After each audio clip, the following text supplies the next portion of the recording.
Bonjour à tous. Bonjour à toutes. Bienvenue dans cette vidéo dans laquelle nous allons vous parler d'une approche théorique et pratique de psychologie positive pour augmenter ses émotions positives, les nôtres et aussi celles des personnes qu'on accompagne en coaching.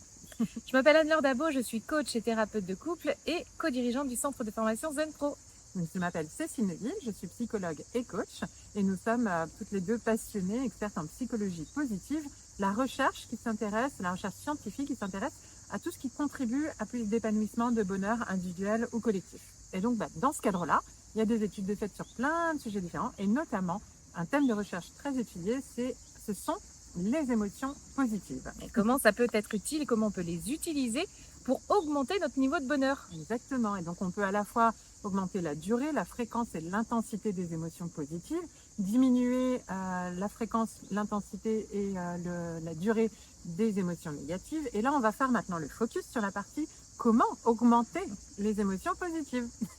Et c'est là qu'on arrive avec le fameux terme, la capitalisation des émotions positives. De quoi s'agit-il? Il s'agit finalement de vivre des émotions, non pas de les vivre, mais en plus de les partager, de les utiliser ces émotions pour faire augmenter à la fois l'intensité, mais aussi la durabilité et ce que ça se reproduise souvent. Évidemment.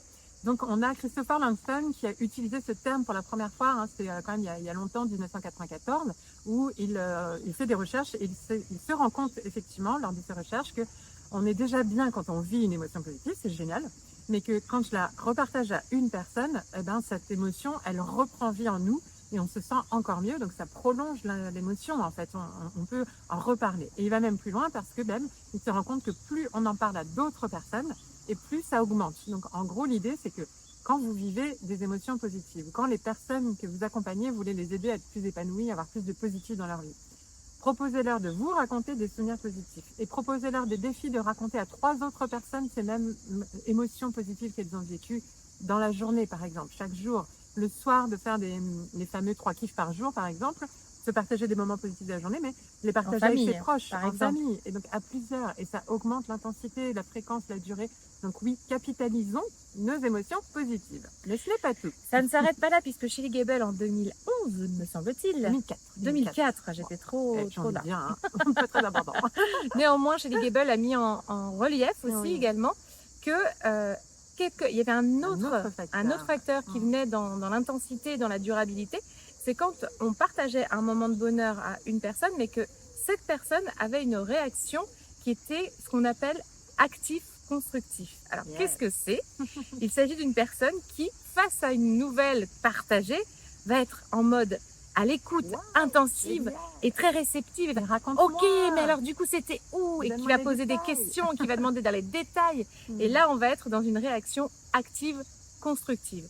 Il s'avère que dans les interactions sociales, quand on échange, il va y avoir 4 profils. Le profil actif, constructif, celui que je viens de vous partager. Donc la personne qui va être réceptive, à l'écoute, qui va poser des questions pour aller dans le détail, qui va se réjouir pour la personne. Et puis on a l'actif destructif. Alors à l'effet inverse, c'est la personne qui potentiellement peut être un petit peu moins optimiste. Ça peut être à l'écoute et tout ça. Voilà, mais sauf qu'elle va dire ah mais non, ça va pas marcher, c'est n'importe quoi, mais pourquoi tu fais ça? Elle va diminuer, minimiser finalement ce que vous avez vécu. On a donc un troisième profil qui est le passif constructif. Donc passif constructif, c'est la personne. C'est gentil, hein? Oui. Mais elle dit pas grand-chose. Et c'est ça. Donc c'est pas destructif. Elle écoute, mais c'est pas non passive, plus. Elle écoute, mais elle parle pas. Elle pose pas de questions. Quelque part, c'est un peu neutre. Donc, mais elle écoute, elle est là, elle est présente, et du coup, ça fait déjà du bien. En soi, c'est la fameuse écoute bienveillante, mais sans interaction. C'est un niveau déjà intermédiaire qui est quand même déjà plus mauvais, mais c'est pas le meilleur.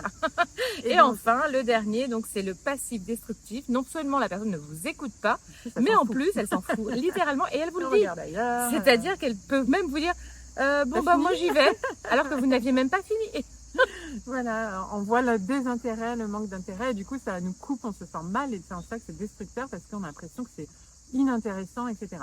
Donc finalement, capitaliser ses émotions positives, pour revenir au point de départ, c'est à la fois vivre des émotions positives, à la fois les partager aux gens, à la fois choisir peut-être des personnes qui sont là et qui ont ce comportement réceptif, actif, constructif, qui vont être réceptifs, réactifs, qui vont s'intéresser vraiment à ce que vous leur racontez.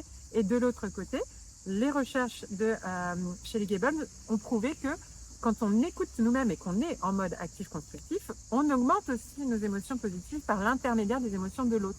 Donc nous-mêmes, être dans cette réaction-là, face aux émotions partagées, les bonnes nouvelles que les autres nous partagent. Ça laisse à réfléchir parce que quand on écoute les gens autour de nous, parfois, souvent, oui, en fait, qu'est-ce qui est partagé? Des nouvelles moins fun. Et si ça marche d'un côté, ça fonctionne malheureusement aussi dans l'autre. Donc, prendre conscience de ça, c'est intéressant aussi, d'amener nos suivis à prendre conscience de cet élément. Ça les fait se responsabiliser face à leur bonheur. Moi, je me souviens d'une dernière expérience, c'est que quand j'étais salariée il y a très longtemps, à mes tout débuts de carrière, j'étais dans une entreprise, on était un peu dans un open space, on était à plusieurs à travailler.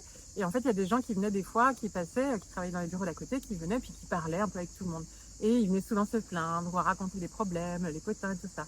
Et moi, en fait, j'avais une réaction passive, destructive, quand ils me parlaient des nouvelles négatives. Donc, dès qu'ils venaient se plaindre ou autre, je les écoutais comme ça vaguement, mais sans porter trop attention. Puis je continuais à travailler, voilà. Et au bout d'un moment, ils arrêtaient de venir me raconter ça. Ça aussi, c'est intéressant. Par contre, dès qu'il y en a un qui rentrait et qui venait et qui partageait une bonne nouvelle, ou je suis content, j'étais au ciné, même des choses neutres, mais sympathiques, agréables, là, d'un seul coup, je m'arrêtais de travailler et j'avais une réponse active, constructive. Ah oui, t'as été voir quoi? Et alors, l'anniversaire, comment c'est passé? Alors, t'as été au sport, alors, dis-moi, raconte, comment tu te sens, etc. Voilà. Et du coup, là, les personnes revenaient de plus en plus me raconter ce qui allait bien. Et le truc incroyable, et je vous jure que c'est vrai, c'est qu'au bout de quelques mois, ça s'est fait très très vite, les personnes venaient dans le bureau, quand elles avaient un truc à se plaindre, elles allaient voir les autres, et quand elles avaient une bonne nouvelle, elles venaient me voir moi, et elles pouvaient même bouger pendant leur visite, en fait, selon ce qu'elles avaient raconté. On attire ce sur quoi on porte notre attention active, constructive. Donc si vous portez votre attention active, constructive sur les mauvaises nouvelles, les gens vont venir se plaindre à vous en permanence. Donc c'est vraiment aussi intéressant. C'est intéressant pour nous, évidemment, en tant qu'être humain, et évidemment, vous l'aurez compris, en tant que coach, c'est un outil hyper intéressant pour accompagner des personnes dans les difficultés relationnelles, etc. Et capitalisation des émotions positives pour rebooster leur positif, pour être encore plus joyeux, plus positif, etc. Voilà, j'espère que cette vidéo vous aura inspiré, donné des nouvelles petites idées pour votre vie et pour votre job. Voilà. N'oubliez pas de liker la vidéo, vous abonner, laisser même un commentaire.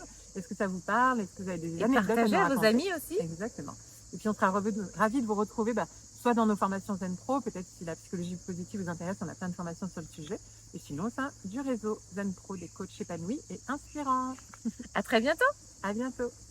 Et Zen Pro, c'est bien plus que ça. C'est aussi un centre de formation sur lequel vous allez pouvoir retrouver une formation pour devenir coach et encore d'autres des tas de formations pour découvrir des outils d'accompagnement. Des formations pour vous spécialiser en tant que coach pour enfants, pour ados ou pour parents. Et puis aussi des outils comme la PNL, l'analyse transactionnelle ou la psychologie positive qui est notre spécialité. Mais déjà, nous sommes heureuses de pouvoir vous offrir un échantillon. Une formation spécialement conçue pour vous. 3 outils d'intelligence émotionnelle à utiliser dans le cadre de vos accompagnements individuels ou de groupe que vous allez avoir offerts et à tester rien que pour vous. Vous allez pouvoir voir si du coup nos formations vous conviennent, si le format est adapté. Vous pouvez aussi venir renforcer votre réseau de professionnels au sein du groupe Facebook du réseau des coachs inspirants et épanouis. On vous dit à très bientôt. À bientôt.